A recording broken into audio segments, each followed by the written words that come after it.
How are we doing, guys? LUFC, Nottingham Forest 2, Leeds United 0, post-match review of the game.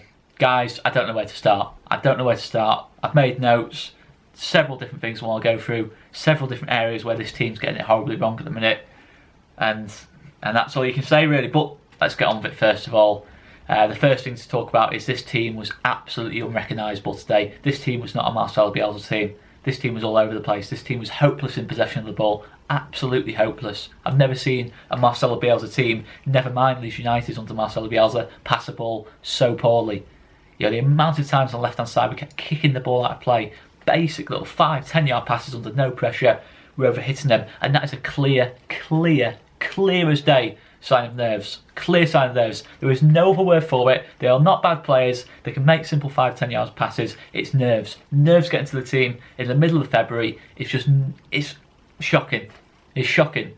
You know, middle of February we're talking here. We're not talking middle of May, 2 games to go. We're talking 15 games to go and the nerves are already on the team. You've got to question this team. You've got to seriously question this team. I've said it. I might have said in the All TV Investigates at the start of the week, the video I did, that this team wasn't bottling it, but today is the first sign of this team bottling it, and they're absolutely massively bottling it. Not just a little bit, massively bottling it. They can't play any worse than they did today for the rest of the season. I'm convinced of that. They cannot play any worse today than the rest of the season. They can't pass the ball that badly. Even if they try to pass the ball that badly, they can't pass the ball that badly. So to an extent, that's a positive, I guess. But today, I mean, wow. Let's just move on from that, because that's just me getting emotional. I just want to go into the analysis of this game. That's what I want to go into. I'll go into the analysis of this game. So I'm just going to get too heated if I talk about that. Because believe me, I just can't believe quite what we've seen today. I can't believe how poor we've been. I'm shocked more than anything. I'm shocked at how poor we were. I'm not surprised too much by the result. You know, of course, the form we're in, the good type of game it was. A defeat's not too surprising. A defeat's not too disgraceful. But the sense of the game, the way the game went, the flow of the game, shocking today, guys. And no one comes out of that with any credit today. Absolutely no one in this team. No one comes out of it with any credit today. It's impossible to give a man of the match in that kind of game, and that's the situation it was. But I just want to start with the first thing, the main thing I spotted today. We were absolutely bullied on that pitch today by Forest. Bullied in a physical sense, in terms of power, in terms of height. We were absolutely bullied today. I'm going to start with the power. I'm looking at Sal, Watson in the midfield. They absolutely dominated it from minute 0 to 90. Maybe not so much in possession or the flow of the game, but every single time we got approached the Forest final third, it was either a little tactical foul, shoulder barge, anything, winning the 50-50, commanding, you know, strength, barging players off the ball, everything. We had nothing to compete with that. No one in the team could compete with that kind of power. No one.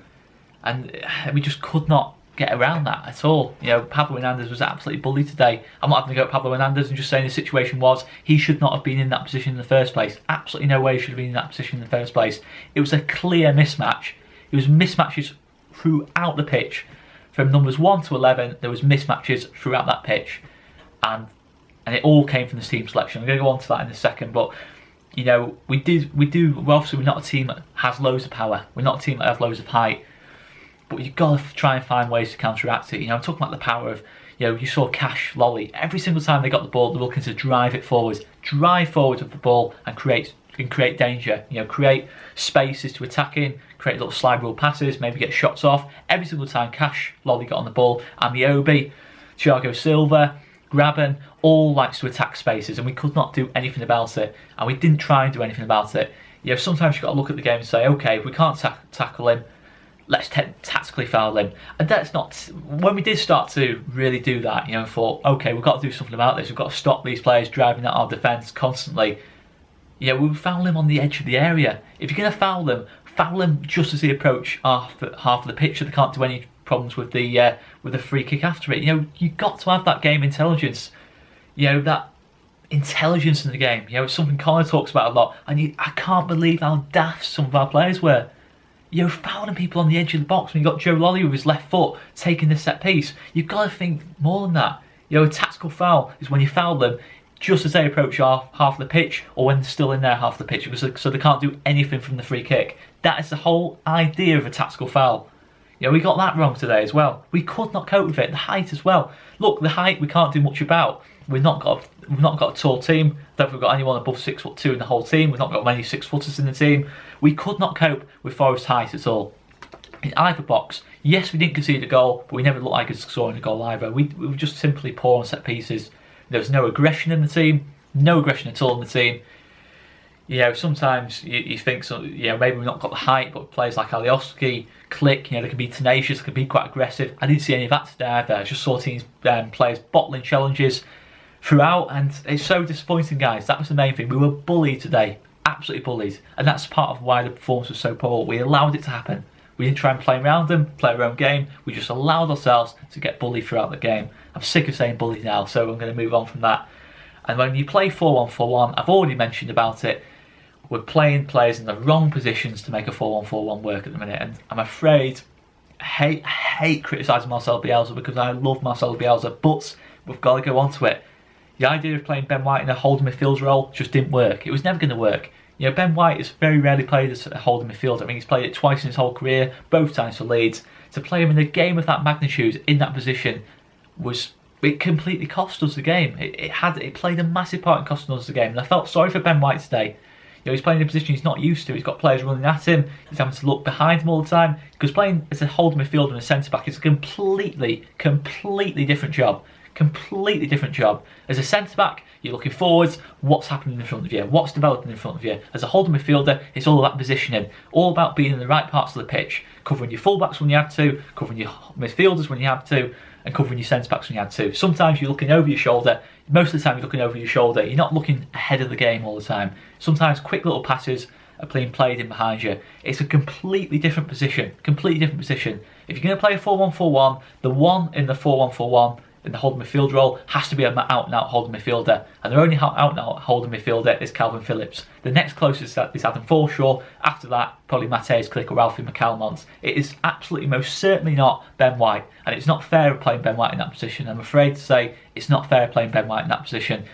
I love Marcelo Bielsa, but I can't make any excuse for that. There is absolutely no excuse for playing a centre-back in that position. In a game of that magnitude, it can't happen. You can't make a decision like that for me.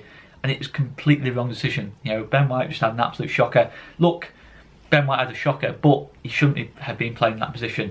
And you can say, we didn't have Calvin Phillips available, just play Matthijs Klick there. Okay, he's not a natural out-and-out holding midfielder, but he's done okay the 2 games he's played now. He's not been brilliant, but he's done okay in that position. And that was just such a big error for me. And then the other thing is, you need a holding midfielder, and within that midfield 4, you need one of the central players to be a dribbler as well. You need them to be able to dribble the ball and carry the ball. That's absolutely crucial, because a 4-1-4-1, it becomes too flat, it becomes a 4-5-1. There's no one making any sort of like penetration kind of runs, penetrating the midfield, penetrating that sort of the holding midfielders, running, creating spaces. There's nothing like that at all. And it's a massive issue. just realised how many times I said penetrating in about 5-second sentence there, but guys, there's just nothing. There was just nothing from that team. We're playing Pablo Hernandez there again. Pablo Hernandez is far too elaborate on the ball as players as a central midfielder. He's far too elaborate on the ball. Look, we all love Pablo Hernandez, but to get the best out of Pablo Hernandez, you play him in his best position. You play him in a position where he can express himself. He can't express himself as an interior midfielder. You need one of those interior midfielders to be someone who can carry the ball and make those kind of runs at the midfield, make those direct runs and create spaces. And we just didn't have that in the starting 11 at all. There was no power in the team. Pablo Hernandez, Matthijs Klick, Matthijs Klick is tenacious, and maybe it's harsh to include Matthijs Klick in there, but Pablo Hernandez, you're going to get overpowered in the midfield when you make a decision like that. It's this thing again about playing Costa or Hernandez. You can't play the both. You can't play both. Yeah, we're lacking goals. Yeah, it might look absolutely brilliant on paper, having Costa and Hernandez in the same team. Wow, how much creativity we've got. We've got so much flair, so much potential goals. But practically, it just doesn't work. What is the point of playing one of your best players out of position if it's not going to get the best out of him? Surely it's better to play one of the players in their best position and then play someone else in the central midfield role who's going to be a lot better in that position, a lot more suited to that position, have a lot more of the technical and physical qualities to play in that position. And it's just such a big error. It's such a big error. Again, the same error being made, and it's just so disappointing. It's what it all comes down to. It's team selection. It's not tactics. I don't think tactics was a massive part today. you know, of course, team selection is a part of tactics, but you know, as a couple of people mentioned in the comments, and that's definitely a fair analysis. But in terms of in-game tactics, I don't think that was what cost us again today. I don't think it's what's cost us at all this season or on this run. We're just getting the wrong team selection, playing the wrong players in the wrong positions, and then even worse than that, as I said in the Wigan review, those players are then still playing as they would in their favourite position. So Pablo Hernandez is still playing like a winger in a central midfield role. You know, what's going on there? And look, I've mentioned Pablo Hernandez a lot. I love Pablo Hernandez. I was absolutely gutted when Pablo Hernandez came off, because all I wanted to see happen was Pablo go onto the right, Tyler go into the middle, and something happen. And it just didn't. You know, we didn't really change anything. I don't know, guys. I'm just so frustrated, And I was just thinking that first half we played with the handbrake on. I think we were very, very wary of Forest's counter-attacking threat. You know, I don't think we were looking to take any risks with the ball. We were very sort of wary of losing the ball high up the pitch. You know, Joe Lolley's pace, Amiobi's pace, Thiago Silva's pace, Lewis Grabban making those runs in behind. We were very, very wary of that, and we just couldn't make anything happen. We just weren't willing to take risks, and that was just so disappointing to see. And that's the thing. And you needed this holding midfield today. You needed someone with positional awareness playing in that position. And I think Mateusz Klich was the closest we had in that squad. Yes, it's not ideal having Calvin Phillips out. Yes, it's not ideal having Adam Fulcher out, but you've got to go for the next best option. You know, the option that's done relatively well. I just think we got that wrong today, and it's just so disappointing. In a big game like that, to make such a big error like that is just so disappointing. And look, you know, Marcelo Bielsa said himself he's taking responsibility, so if, you know, it is what it is, isn't it? It's just the way it goes, and there's just a lack of positional awareness. And then the next thing to go on to is Alioski at left back against Joe Lolley, against one of the best wingers in the league. We've seen Alioski struggle at left back. You know, I think last time we had this situation against a top quality right winger, we saw Jared Bowen playing there for Hull. We swapped Stuart Dallas to left back. I cannot understand why we didn't do that today. You know, a right-footed left back. So when Joe Lolley cuts in onto his left foot, we've got someone on the right side making the challenge there. And it's just so disappointing. I know Joe Lolley kind of swapped positions constantly with Sammy Amiobi, but he was always most dangerous. He always is most dangerous, Joe Lolley, cutting in from the right hand side onto his left foot, like Gareth Bale, like Ian Robben. Look, I'm not saying he's that kind of quality, but I'm just saying in our kind of level, he is that kind of quality, in sort of comparatively speaking. You know, he's a top quality player at this level. He's certainly Forest's most dangerous player at the moment. And it was such a problem that for me, you know, playing Alioski there, because Alioski is a poor player in transition. You know, he'll do something going forward, because I don't think he's as bad as what the common view is on, you know, Alioski going forward. I'm not saying he's great, but I think he's a decent finisher. He has the odd bit of decent movement and that lot. And look, he's not a great crosser of the ball. He's not a great technical player, but he has the odd good moment. But what the problem is when he goes forward, he admires what he does. You know, he's not looking back and saying, okay, Joe Lolley's 20 yards behind me. If we lose the ball here, I'm going to get caught on the counter. He's not jogging back. You know, he's reacting too slow. You know, he's a very reactive player. He's not sort of seeing the situations like a Stuart Dallas would, you know, with the experience of playing left back a couple of times. And I think he's always been better when he's played at left back in those kind of big games where we're up against a top quality winger. You wanted Dallas in that position for me. And then when we put Dallas on there with 20 minutes to go, we'll switch Dallas from right back to left back. I just felt Joe Lolley's influence, you know, was a lot less. You know, of course, and then we set up the second goal. But I thought in general in those last 20 minutes we kept him relatively quiet, or the quietest he had been in the whole game. Again, disappointing. You know, I just have to question now, do we need to change back to a back three? You know, I think when you look at since this run started, you know, it's all sort of started since we changed from a back three, since we deviated away from a back three, and I just think maybe it's time to do that. You know, maybe it's time to say we need to try something different. You know, look at 10 years ago when we went up in, you know, 2010, you know, we tried something different. You know, in that kind of spell. I remember we lost 3-0 to Swindon. I thought everything had gone. I thought we'd lost all hope of promotion and we were destined to be in League One forever. But we tried something different. Simon Grayson tried something different, and it gave the whole team a lift. It's something we've just got to do now. We've got to try something different and hope it sticks, because I think that's the situation we're in at the moment. We've tried 4-1-4-1, etc, etc. I'm not talking big change, I'm just talking 1-2 little tactical changes. You know, maybe change to a back three, try something a little bit different, because I think we'd be more solid when we played the back three. You know, we've had something like Ayling, White, Cooper. You know, of course, they have weaknesses. You know, they do have weaknesses, but I think they all kind of, the strengths made up for the weaknesses of each individual player, and it kind of works as a unit for me. And that's something I'd like to see.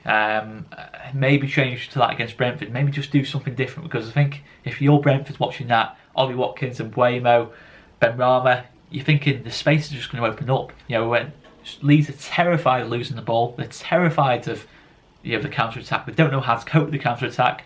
They don't know how to tactically foul. But when they do tactically foul, they foul in really dangerous areas for set pieces. Something they're actually weak on as well. I just think Brentford will be looking at with massive confidence at the minute. You know, looking at what Leeds are doing to themselves, and that's the be all and end all really. I have to say, Forest today I thought were absolutely exceptional. I thought Forest were absolutely brilliant. Maybe the stats won't say it. Maybe you can look at ourselves, but Forest were brilliant today. Absolutely, totally overpowered us. I think Lamucci got his tactics absolutely spot on. Absolutely spot on. You know, he put the right players in the right places. And there was mismatches all over the pitch. You know, they won all the individual battles, and it's fair play to Forest to have to admit that. They were absolutely brilliant today.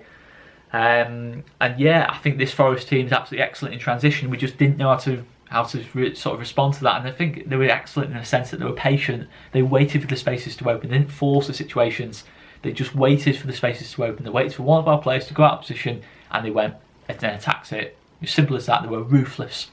They were very, very ruthless, to be fair. And caused us huge problems. You know, I'm talking about Lolly and Miobi, you know, and they just waited, you know, for the moments to attack. They didn't dominate the game in that kind of sense that it was constant wave after wave after wave after attack, but they dominated it in the sense of off the ball, in terms of discipline. Absolutely dominated it for me, and I never really felt like we were going to win this today. You know, certainly from the first minute I didn't feel like we were going to win it. We started okay, but I just never felt like we were going to win it. It always looked like Forest knew they could get opportunities on the counter attack. They knew Lolly and now Miobi could interchange and cause us problems. It could cause real confusion, and that's what they did throughout the game. They were excellent in transitions today, Forest, and you have to say that. I've already talked about Costa and Pablo in the same team. Just looking at my notes here, you know, it just isn't working. You just got to drop one of them to get the best out of the team. Put one on the right hand side, and you get the best out of the team. Put two natural central midfielders in there, and you get much better results for me. And you saw it at the start of the season. You know, when it was a case of Hernandez or Costa, and it was Hernandez over Costa, you saw the difference in the results. You know, we had Adam Forshaw, Matthijs Klick in there. Yeah, it wasn't the most creative midfield. It was something that Ben from Talking Shut spoke about. You know, we did the Millwall preview with Ben.